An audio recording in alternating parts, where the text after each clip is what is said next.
Bonsoir, Excellence. Bonsoir. Alors, certains de vos détracteurs vous ramènent régulièrement une phrase, et cette phrase remonte aux premiers instants de votre prise de pouvoir, quand vous disiez que si tout est mis en œuvre, 3 mois suffiraient pour tendre vers la fin de la guerre.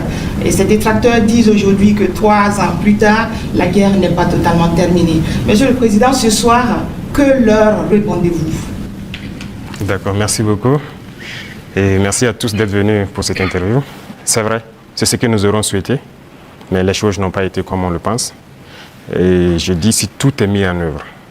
Alors, il y a plusieurs perspectives à mettre en œuvre pour pouvoir atteindre cet objectif dans ce laps de temps. Mais tout n'a pas été mis en œuvre comme on le souhaitait.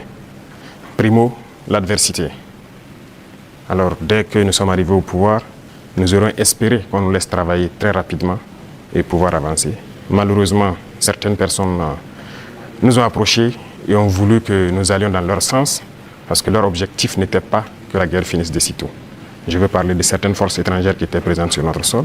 On a eu des débats houleux avec des diplomates venus d'ailleurs sur la question, mais personne ne voulait qu'on aille dans le sens de finir cette guerre. Nous l'avons compris à travers les messages.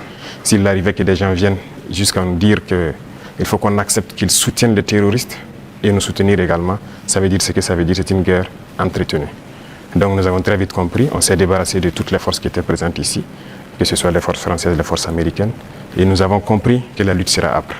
La deuxième chose aussi était nous croyions que nous avions quand même un minimum d'armes et de munitions en stock. Aujourd'hui, je peux vous dire ce que j'ai trouvé par exemple en stock. Il y avait en tout et pour tout Burkina Faso moins de 100 000 cartouches de Kalachnikov. Et les armes, nous avions à peine une centaine. Comment est-ce qu'on pouvait faire la guerre?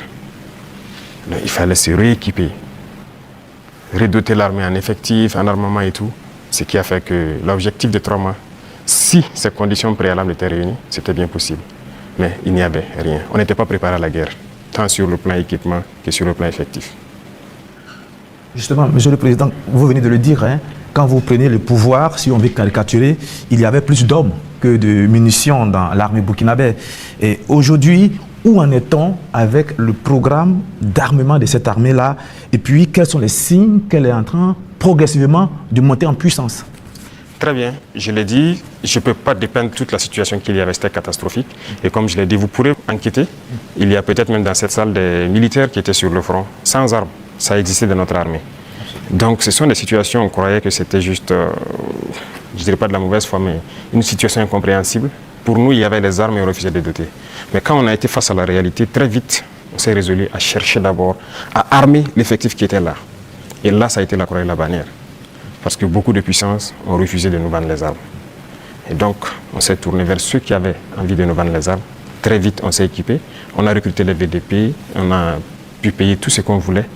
Le processus, nous avons fait un plan d'équipement pour une montée en puissance. Et comme vous le constatez depuis maintenant 2 ans, les équipements commencent à rentrer. C'est toujours pas fini.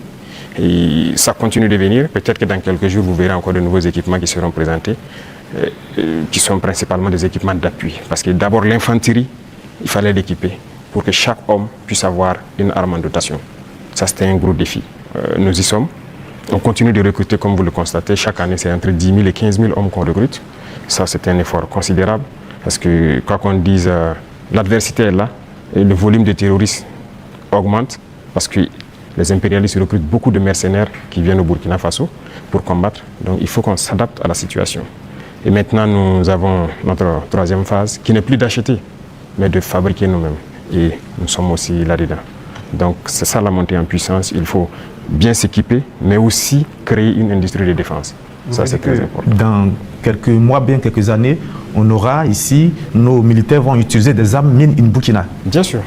Nous avons la capacité intellectuelle, il y a de la ressource. Il suffisait juste de chercher et voilà.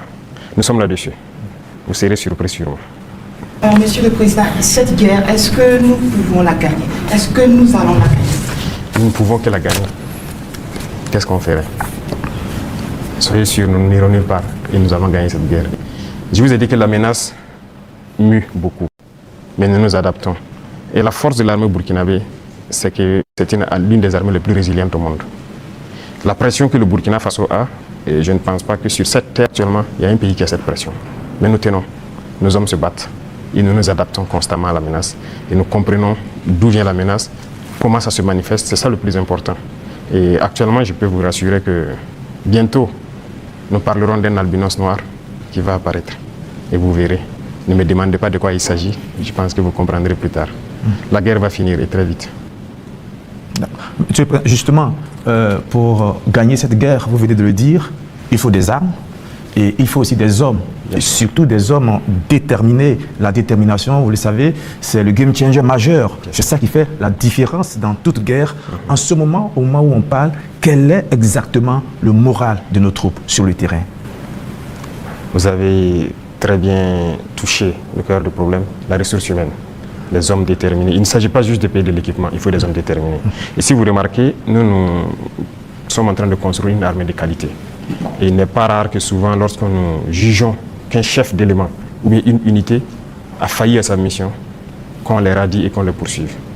C'est arrivé plusieurs fois et ça continuera comme ça. Si vous êtes engagé pour être militaire, vous devez accomplir la mission parce que la mission est sacrée pour nous.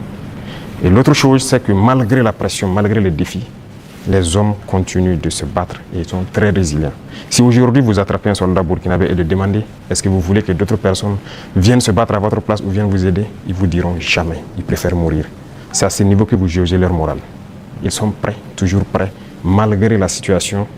Peu importe la bataille qu'on perdra, on va toujours maintenir le terrain. C'est ça qui est très important dans le mental des soldats. Donc le moral est au top. Les gens n'espéraient pas être à ce niveau d'équipement, ils y sont, donc ils se donnent à fond. Et moi, je ne peux que féliciter et remercier tous ceux qui se battent. C'est très important. Alors, Monsieur le Président, dans votre argumentaire, vous parlez d'une guerre qui prend différentes formes, qui mue. On se demande, on se pose toujours cette question 10 ans après, qui attaque le Burkina Faso? Ce n'est pas du terrorisme seulement. C'est une guerre pour s'accaparer de nos richesses et nous empêcher de nous développer. Je l'ai une fois développé lors d'un discours, je pense. Je disais que si nous, on arrive à exploiter convenablement notre sous-sol, à transformer ce que nous sommes en train d'exploiter ici, ce que nous produisons, il y aura un sous-emploi chez eux là-bas. C'est une bataille. Ils pillent nos richesses pour pouvoir survivre. Donc c'est une guerre d'indépendance. Il faut que nous menons cette guerre pour être totalement indépendants, décider de notre développement, de notre trajectoire. Donc c'est de ça qu'il s'agit actuellement. Monsieur le Président, vous venez de le dire, on parle de sécurité et de défense du Burkina Faso. Venons-en à votre sécurité personnelle.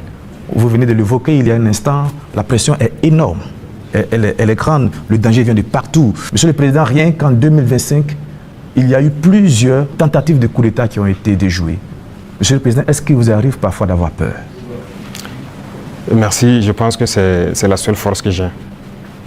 Je n'ai pas peur. Parce que j'ai confiance en vous tous. Ça, c'est la première chose. Il faut avoir confiance au peuple. Parce que c'est le peuple qui nous a confié cette mission. Et j'ai confiance au peuple. Qu'ils comprendront. Et voilà pourquoi on n'hésite pas aussi à être devant le peuple pour leur expliquer la situation et leur dire ce qu'il y a. Et ça permet de garder une très bonne relation. Ça, c'est la première des choses. La deuxième chose, comme je l'ai dit, il y a une mentalité qu'il fallait développer au sein même de nos forces. Ça, c'est très important. Actuellement, cette mentalité-là, les gens comprennent pourquoi ils se battent. Vous prenez, il y a quelques années de cela, plusieurs officiers sur le terrain ne savent pas pourquoi ils se battent. Mais si nous savons pourquoi nous nous battons, qui nous avons en face et pourquoi il y a cette pression, les gens comprennent mieux. Et voilà pourquoi nous avons même créé tout de suite l'Institut, l'École supérieure militaire, pour que nous puissions former nous-mêmes nos militaires et les mettre ce que nous voulons dans la tête. Et retenez une chose, si vous laissez vos forces être formées par d'autres puissances, ils les mettent dans leur tête ce qu'ils veulent. Ils les endoctrinent comme ils le veulent et c'est plus facile de les manipuler. Mais ici au Burkina actuellement, c'est ce qui fait mal d'ailleurs à beaucoup de puissances impérialistes, ils n'arrivent pas à pénétrer notre armée. Tous ces bataillons qui ont été créés, tous ces hommes qui sont là, personne n'est venu d'ailleurs les former. Nous sommes bâtis sur notre expérience terrain et nous les avons formés. J'ai personnellement participé à des entraînements de certaines forces au tout début. Donc ça, c'est déjà une deuxième force. Et l'autre force est que si vous avez une mission, un objectif pour votre pays, vous ne devez pas avoir peur. Si vous avez peur, vous hésitez. Si vous hésitez, vous compromettez. Et une fois que la compromission est là, vous êtes foutu.